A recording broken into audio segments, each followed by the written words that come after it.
Hello guys, मैं हूँ Pooja and I welcome you to my channel literature की दुनिया। दोस्तों, आज का हमारा टॉपिक है मैजिकल रियलिज्म। इसे हम मैजिक रियलिज्म या फिर मार्वलस रियलिज्म के नाम से भी जानते हैं और इसका हिंदी मीनिंग है जादुई यथार्थवाद। दोस्तों, ये दो एलिमेंट से मिलकर बनता है। पहला है मैजिक और दूसरा है रियलिज्म। तो मैजिक रियलिज्म में मैजिक का मतलब है कोई जादुई एलिमेंट या फिर कोई ड्रीमी एलिमेंट, कोई फैंटास्टिक एलिमेंट, यानी कि जो काल्पनिक हो, जिसको इमेजिन किया गया हो।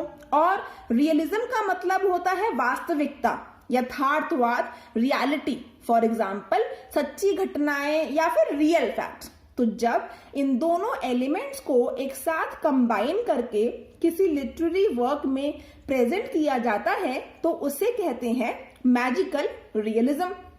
अगर इसकी लिटरेरी डेफिनेशन की बात करें तो आप इसे कुछ इस तरह डिफाइन कर सकते हो। इट्स अ लिटरेरी और artistic genre in which realistic narrative and naturalistic techniques are combined with surreal elements of dream and fantasy। दोस्तों, surreal का मतलब होता है ड्रीम लाइक, ऐसा कुछ जो सिर्फ सपनों में, कल्पना में हो सकता है but not in real life. तो इस डेफिनेशन का मतलब है मैजिक रियलिज्म एक ऐसा लिटरेरी या आर्टिस्टिक जॉनरा है जिसमें एक रियलिस्टिक कहानी और नेचुरलिस्टिक टेक्निक्स को कंबाइन किया जाता है ड्रीम्स और फैंटेसी के सररियल एलिमेंट्स के साथ। अब शायद आप लोग थोड़ा कंफ्यूज हो गए होंगे कि अगर मैजिकल एलिमेंट्स इन्वॉल्व्ड हैं किसी स्टोरी या किसी लिटरेरी वर्क में तो वहां रियलिज्म कैसे हो सकता है। तो दोस्तों, मैं आपको समझाती हूं कि आखिर किन सिचुएशंस में मैजिकल रियलिज्म को यूज किया जाता है किसी लिटरेरी वर्क में। सपोज करो कि कोई नॉवल या स्टोरी है जिसमें कुछ फैंटास्टिक एलिमेंट्स यानी काल्पनिक और असामान्य एलिमेंट्स है, समथिंग जो रियल लाइफ में होना पॉसिबल नहीं है। लेकिन उस नॉवल का राइटर ना तो रीडर को ये क्लियरली कंफर्म करना चाहता है और ना ही इस बात से इनकार करना चाहता है कि इस तरह के फैंटास्टिकल एलिमेंट्स वास्तविक दुनिया में एग्जिस्ट करते हैं। तो राइटर तब मैजिक रियलिज्म का यूज करता है जो रीडर के लिए थोड़ा पेचीदा और कंफ्यूजिंग हो सकता है और ये कहानी या फिर नॉवल को एक ड्रीम लाइक क्वालिटी भी देता है, यानी उस नॉवल या कहानी में जो घटनाएं घटती हैं वैसा कुछ हम सपनों में होना ही इमेजिन कर सकते हैं and not in real life. दोस्तों, फेबल्स, मिथ्स या एलिगोरी के कन्वेंशंस के रेफरेंस में मैजिकल रियलिज्म को फैब्युलिज्म के नाम से भी जाना जाता है। अगर मैं इसके ओरिजिन की बात करूं तो इंग्लिश लिटरेचर में ये टर्म मैजिक रियलिज्म 1955 में पहली बार अपीयर हुआ था, लेकिन इस टर्म को पहली बार जर्मन आर्ट क्रिटिक फ्रांज रोह द्वारा 1925 में कॉइन किया गया था एंड उन्होंने इस टर्म को यूज किया था in reference to a new artistic trend जो फ्रांस रोह यूरोपियन पेंटिंग्स में उभरते हुए देख रहे थे। तो इस टर्म की शुरुआत पेंटिंग के एक स्टाइल के रूप में हुई थी जो कि ह्यूमन बीइंग्स और हमारे मॉडर्न टेक्नोलॉजिकल एनवायरनमेंट की रहस्यमयी, विचित्र और अस्वाभाविक एस्पेक्ट्स को दिखाता था।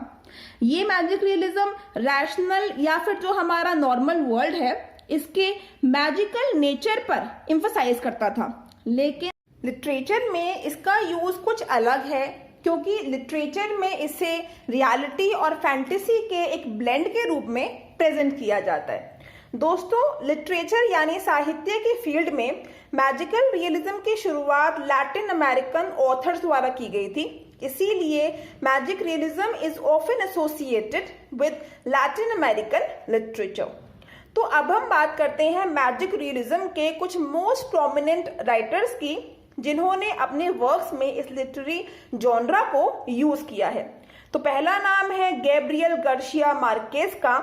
He is one of the most important writers of Latin American literature.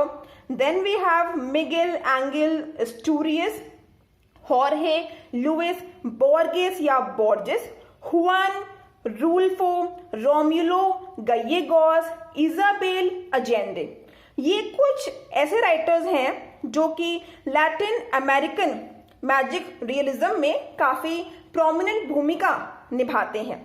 दोस्तों, इन सभी राइटर्स के नामों के प्रोनाउंसिएशन में आपको कुछ गड़बड़ सी लग रही होगी, लेकिन ये सभी राइटर्स अलग अलग ओरिजिन्स के थे और इनके नामों की प्रोनाउंसिएशन स्पेनिश लैंग्वेज में ही गिवन है गूगल पर, तो I tried to pronounce their names correctly, लेकिन फिर भी कुछ गलती हो गई हो तो माफ कर दीजिएगा। अगर हम इंग्लिश लिटरेचर की बात कर रहे हैं तो फिलिपिनो राइटर निक हुआकिन, अमेरिकन नॉवेलिस्ट एलिस हॉफमैन और British Indian novelist and essayist Salman Rushdie ने भी अपने वर्क्स में मैजिकल रियलिज्म को बहुत ही खूबसूरती से प्रेजेंट किया है। दोस्तों, आपको पता है मैजिक रियलिज्म को अक्सर as a genre of political subversion भी कहा जाता है। पॉलिटिकल सबवर्जन का मतलब होता है राजनीतिक भ्रष्टाचार या फिर राजनीतिक विनाश, बिकॉज मैजिकल रियलिज्म के थ्रू करप्ट सोसाइटी या फिर पॉलिटिकल करप्शन को एक इनडायरेक्ट वे में क्रिटिसाइज किया जाता है। जब फैंटास्टिक और मैजिकल एलिमेंट्स को as a normal activity present किया जाता है तो स्टैंडर्ड रियलिटी कहीं ना कहीं क्वेश्चन में पड़ जाती है। मैजिकल रियलिज्म राइटर्स को एक मौका देता है कि वो एक्सेप्टेड रियलिटी के विपरीत एक ऑल्टरनेटिव रियलिटी प्रेजेंट कर सके, जो कि पॉलिटिकल रिजीम्स यानी कि राजनीतिक प्रशासन के अगेंस्ट एक पावरफुल टूल की तरह काम करता है। तो दोस्तों, अब मैं मैजिक रियलिज्म पर बेस्ड कुछ फेमस नॉवेल्स के एग्जाम्पल देती हूँ आपको। गैब्रियल गार्सिया मार्केस की famous novel chronicle of a death foretold magical realism का एक बहुत ही अच्छा एग्जाम्पल है, जो कि अपने प्रोटैगनिस्ट सैंटियागो नासिर के मर्डर की कहानी सुनाती है। अब सलमान रुश्दी साहब ने इस नॉवेल का रिव्यू किया था और उनका कहना था कि मैजिकल रियलिज्म के माध्यम से इस नॉवेल में पॉलिटिकल आइडियाज को एक बहुत ही अलग तरीके से प्रेजेंट किया गया है, जो कि शायद किसी और लिटरेरी जॉनरा के थ्रू करना पॉसिबल नहीं होता।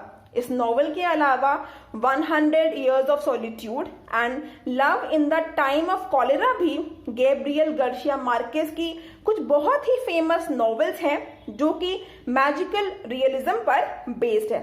अगर हम किसी और राइटर की बात करें तो सलमान रुश्दी साहब की फेमस नॉवेल मिडनाइट चिल्ड्रन भी मैजिकल रियलिज्म का एक बहुत ही सुंदर एग्जाम्पल है। सलमान रुश्दी साहब ने अपनी नॉवेल में मिथ और फैंटेसी को रियल लाइफ के साथ में ब्लेंड किया है और वो फैंटेसी और रियलिटी के बीच के डिफरेंस को कहीं ना कहीं धुंधला कर देते हैं। तो दोस्तों, आई होप आप अब समझ चुके होंगे कि मैजिक रियलिज्म क्या है। ब्रीफ में अगर समराइज करूं तो मैजिकल रियलिज्म एक ऐसा आर्टिस्टिक स्टाइल है जो ड्रीम्स को ऐसे डिस्क्राइब करता है जैसे वो रियल इवेंट्स हो और रियल इवेंट्स को ड्रीम्स की तरह डिस्क्राइब करता है, यानी दोनों के बीच के डिफरेंस को धुंधला अनक्लियर कर देता है। तो दोस्तों, यही था हमारा मैजिकल रियलिज्म। आई होप आपको ये कॉन्सेप्ट समझ आया होगा। अगर ये वीडियो आपके लिए हेल्पफुल है तो प्लीज लाइक कर देना, कमेंट करके भी बताना कैसा लगा आपको ये एनालिसिस। मेरे चैनल को सब्सक्राइब भी कर देना और उस बेल आइकन को जरूर प्रेस करना ताकि हर वीडियो की अपडेट आपको समय पर मिलती रहे। फिर मिलते हैं आपसे एक नई वीडियो के साथ में। तब तक के लिए हंसते रहो, मुस्कुराते रहो, खुश रहो, बहुत सारी पढ़ाई करो। Have a good day, bye bye.